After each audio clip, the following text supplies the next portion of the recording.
নমস্কার। গদ্য পাঠের সময় এখন। মহিষকুড়ার উপকথা, অমিয়ভূষণ মজুমদার। মহিষকুড়ার উপকথা আমরা অল্প অল্প করে পড়ছিলাম। এই উপকথাটি ছোট ছোট পর্বে বা ছোট ছোট বিভাগে বিভক্ত নয়, একটানাই একটি উপন্যাস।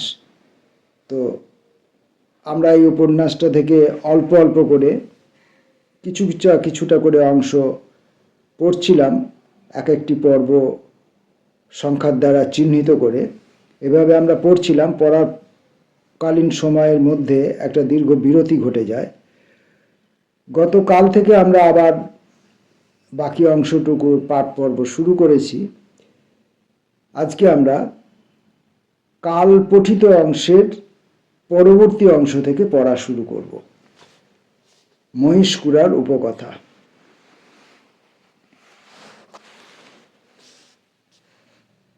ঝুপ করে সন্ধ্যা নেমে গেল।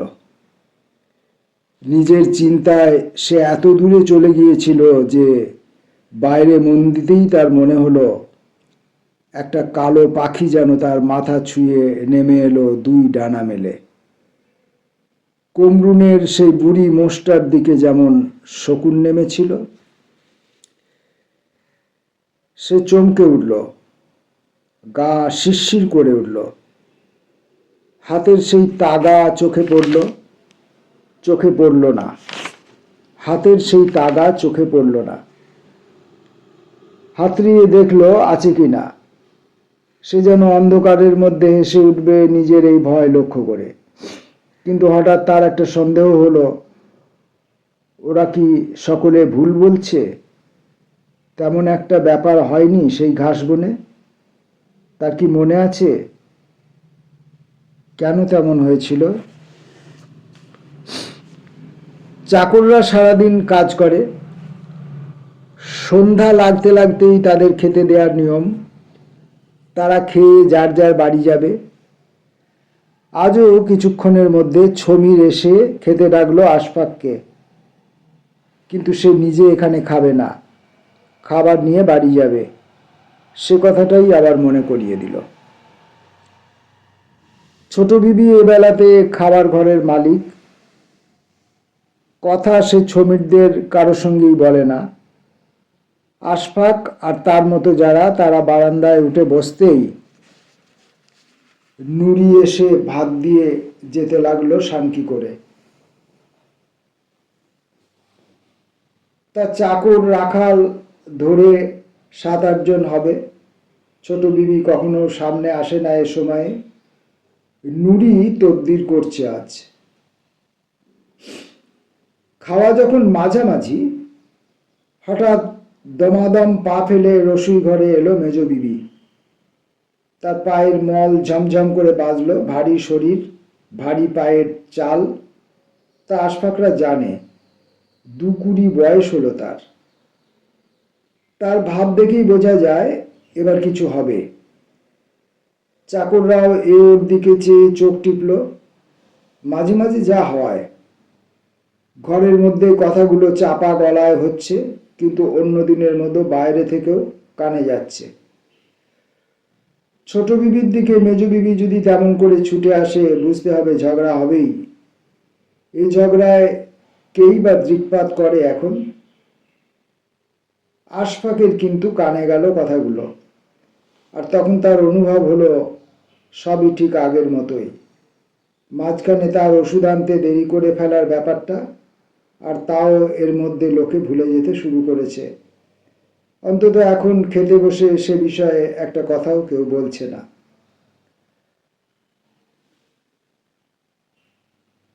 অন্ধকারে পা ছড়িয়ে বসলো আশফাক। সব চাকরি বাড়ি চলে গিয়েছে। রাখাল ছোকরা কজন আজ দাড়ি ঘরের বারান্দায় ঘুমাবে। আশফাক আরাম করে বসে ছিলিম ধরালো আবার। সবই ঠিক দেখে আগেকার মতো।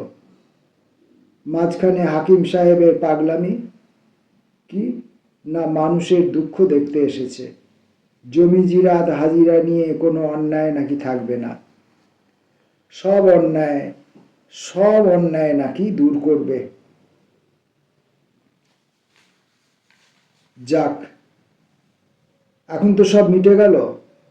দুদিনের মাথায় পেটে ভাত পড়েছে, শরীর মনকে পরোয়া না করে স্নিগ্ধ হতে চাইছে, বাইরের স্নিগ্ধ অন্ধকারের সঙ্গে মিলে যেতে চাইছে।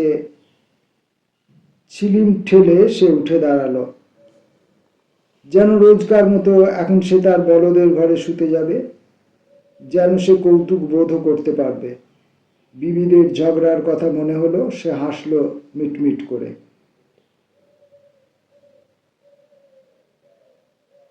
মেজ বিবি বলল,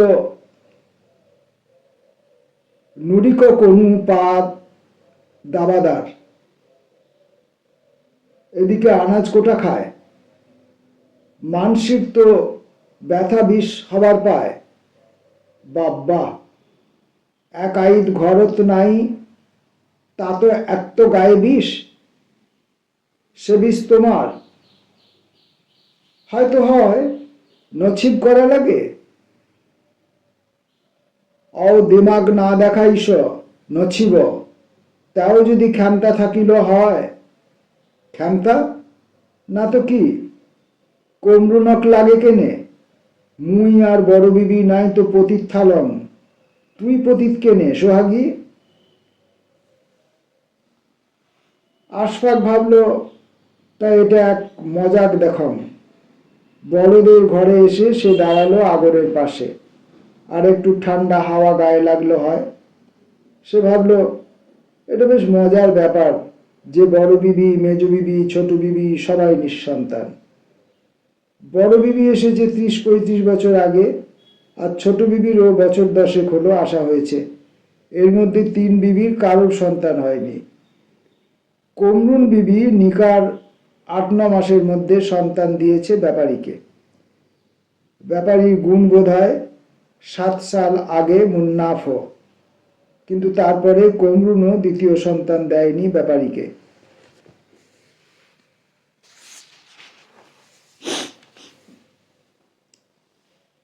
কমরুন বিবি নিকার 8-9 মাসের মধ্যে সন্তান দিয়েছে ব্যাপারীকে।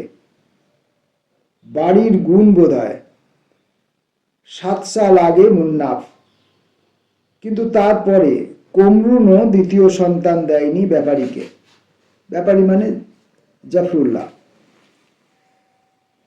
এত বড় বাইরের চত্বরে এখন কিন্তু আর আলো নেই। দাড়িঘর, মোষের বাথান, পোয়ালের পুঁজ, গুদামের ঘর সব এক একটা কালো কালো আকার মাত্র অন্ধকারে। একেবারে আলো নেই তা নয়, ধান মাড়াইয়ের নিকানো চত্বরে বসে তামাক খেয়ে এসে ছিলিম ঢেলেছিল। বাতাসে সেই চত্বরের উপর দিয়ে সে আগুনের লাল লাল ছোট গুলি গড়াচ্ছে এদিকে ওদিকে। না, ওতে আগুন লাগে না, যেটা গড়াচ্ছে একটা ফুলকি ছড়িয়েই নিভে যাবে। একটা লম্বা শ্বাস ফেলে আশফাক অন্ধকারকে বলল, তো ব্যাপারী, তোমরা থাপ্পড় মারছেন, 10 বিঘা ভুঁই দিচ্ছেন, মুইও চাষ দেং নাই, মুই ওষুধ আনং নাই, তোমরাও না মরেন, তামাম শুধু। কিন্তু এখন কি আর শোয়া হবে? তার মনে পড়ল কিছু কাজ তার বাকি আছে। জাফরুল্লাহ বলেছিল বটে, কয়েকদিনের মধ্যে তামাক বাঁধার চটি বাঁশ লাগবে। সোজা নয় প্রয়োজনটা, 2-3টে আস্ত বাঁশকে চটি করতে হবে, তাও আবার মাপ মতো হওয়া চাই। লম্বায় 1.5 হাত, চওড়ায় 2 সুতো, আর পাতলা কাগজের মতো। কাঁচা বাঁশ কেটে টুকরো করা আছে, এটা তারই কাজ। গতবার যখন ব্যাপারী ছিল না তখন থেকেই সে কাজটা নিজে গুছিয়ে রাখে। এখনো 2 ঘন্টা কাজ করা যায়, অন্দর থেকে টেমি চেয়ে এনে। আশফাক খুঁতখুত করে হাসল। অন্ধকারকে শুনিয়ে শুনিয়ে বলল, আজ থাও, কালই করা যাইব। ইহাকেও তোমার শোধবোধের হিসাবও ধরি নেন ব্যাপারী। সে ভাবল, শোধবোধ যখন হলোই, তখন সেই হিসাব শেষ করার আগে এইসব ছোটোখাটো অবহেলা অমনোযোগও ধরে নিও। যেমন এই বাঁশের চটি না তোলা, যেমন গরু মোষ ঠিকঠাক উঠলো কিনা তা না দেখা, যেমন না ঘুমিয়ে সারা রাত উঠে উঠে তোমার অন্দর পাহারা না দেয়া।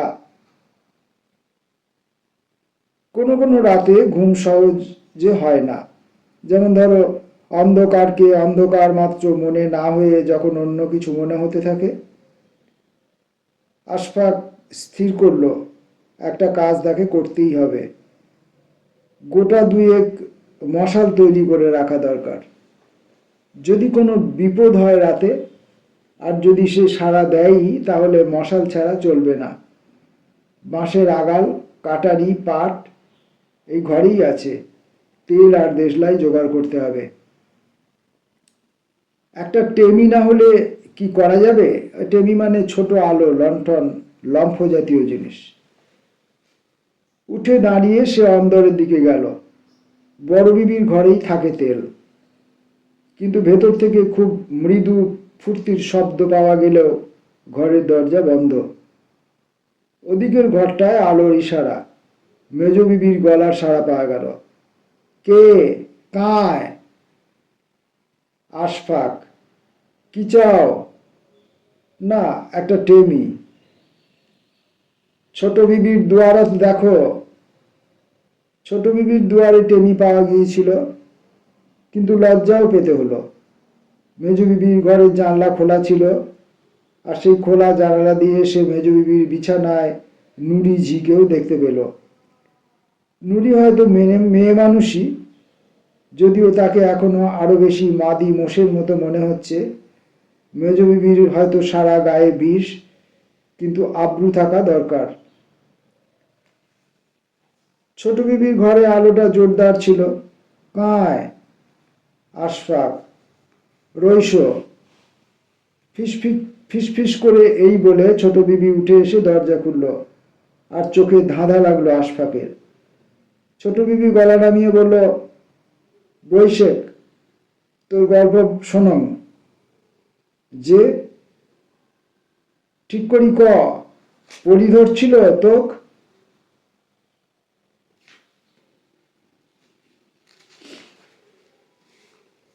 আশফাক লজ্জিত হয়ে মুখ নামালো। একেই তো পরি বলে বোধ হয়। তা পরীর মতোই দেখায় বটে ছোট বিবিকে। শালবাড়ির জঙ্গলে তাকে পরি নাই ধরে থাক। ছোট বিবি রাতের ঘুমের জন্য তৈরি হয়েছিল। পরনে একটা পাতলা শাড়ি আলগা করে পরা।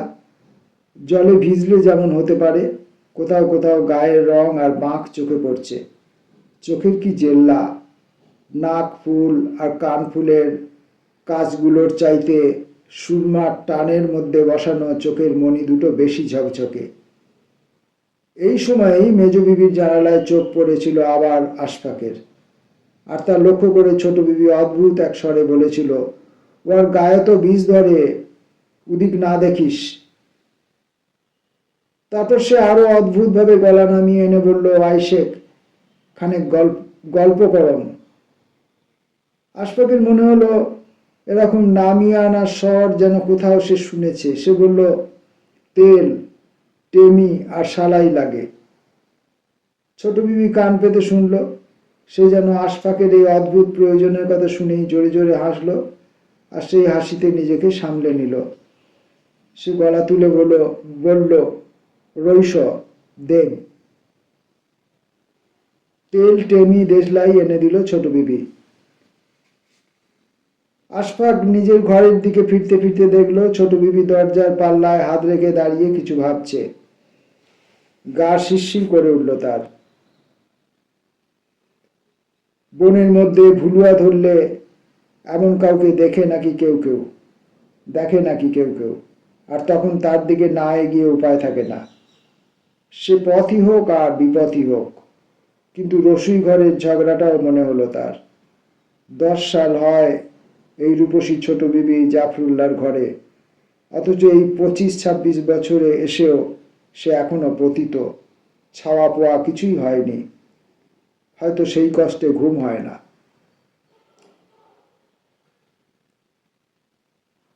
নিজের ঘরে ফিরে আশফাক বাঁশের আগালে কেরোসিন তেল ভরে, তাতে পাটের পদ্মে ডুবিয়ে দুটো মশাল তৈরি করে রাখলো। আলো দেখলে খারাপ মানুষ, বনুয়া, জানোয়ার কিছুই ভয় পাবেই।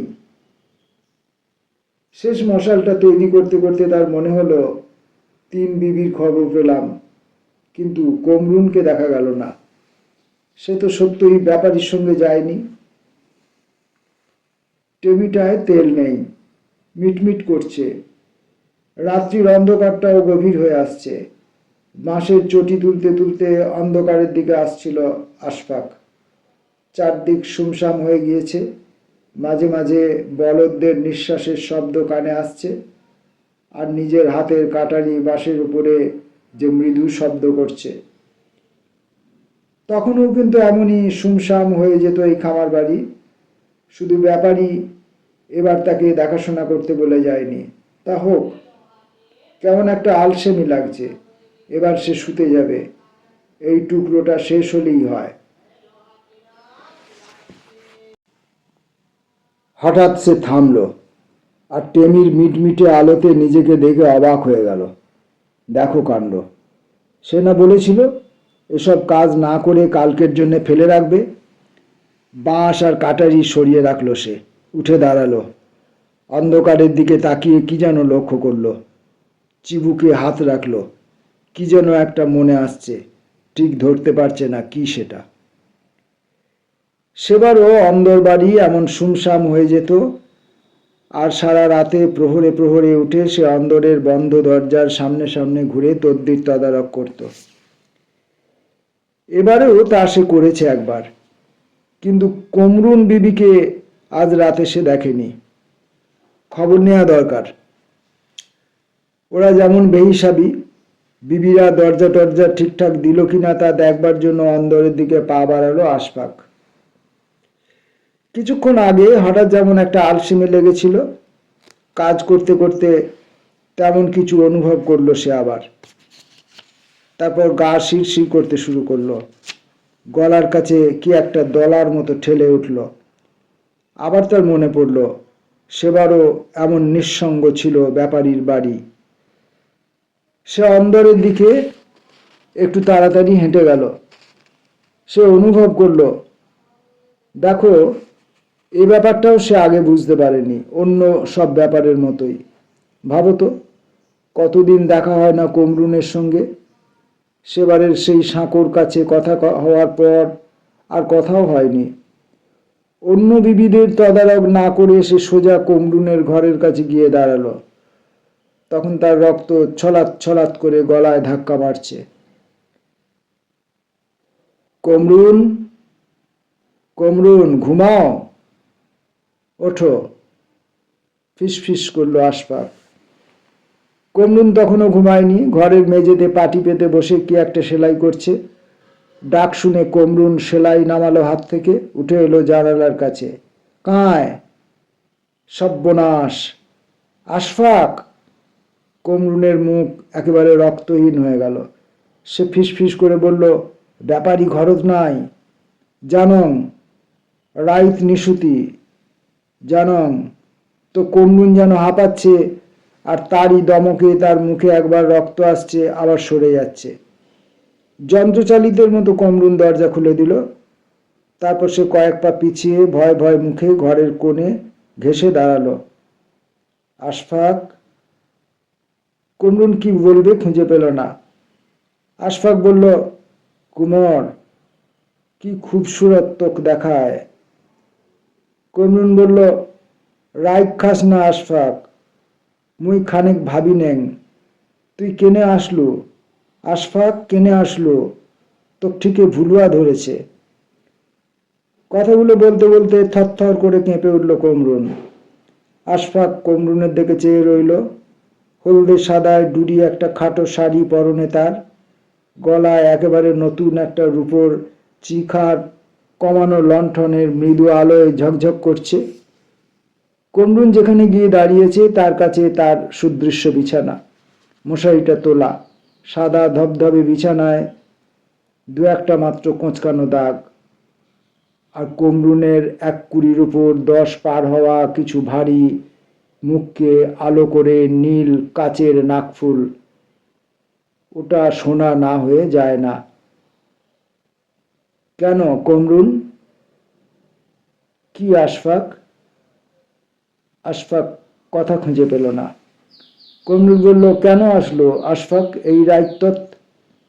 আশফাক হাসল, বলল, দেখে কুমোর, এলা মুই শিয়ানা হইছং, তোর মাথা ছাড়ি উঁচা জানং তো। যেন তার দম আটকে আসছে এমন করে চাপা গলায় বলল কমরুন, আসছিস, আজ রাত থাকি যা, কিন্তু মোর গাও ছুঁয়া কথা কর আর তুই আসবু না। কমরুন কি কেঁদে ফেলবে এমন ভয় এলো আশফাকের। কি ওঠানামা করছে ওর সেই স্তন দুটি।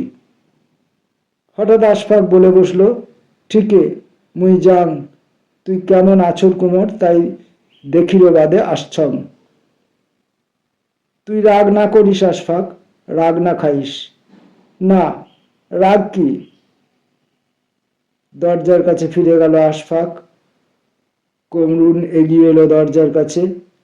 আশফাক দরজার বাইরে দাঁড়িয়ে বলল, দুয়ার দেও কমরুন বিবি। আজ এই পর্যন্ত। আশফাক কমরুনের কাছে এসেও এবং খানিকটা কমরুন যেন মানসিকভাবে তৈরি হয়েছিল, তা সত্ত্বেও আশফাকের আর কমরুনের মিলন হলো না। আশফাক তার নিজের দায়িত্ব পালন করে অন্য সব বিবিরা কেমন আছে তাদের যেমন দেখভাল করার কথা, তেমনি কমরুনেরও দেখভাল করার জন্য সে এসেছিল এবং সে দেখলো, তার নিজের দায়িত্ব পালন করলো। এবার সে বিদায় নিতে চাইল। আসবো পরের ভিডিওর পরবর্তী পাঠে। ততক্ষণের জন্য নমস্কার।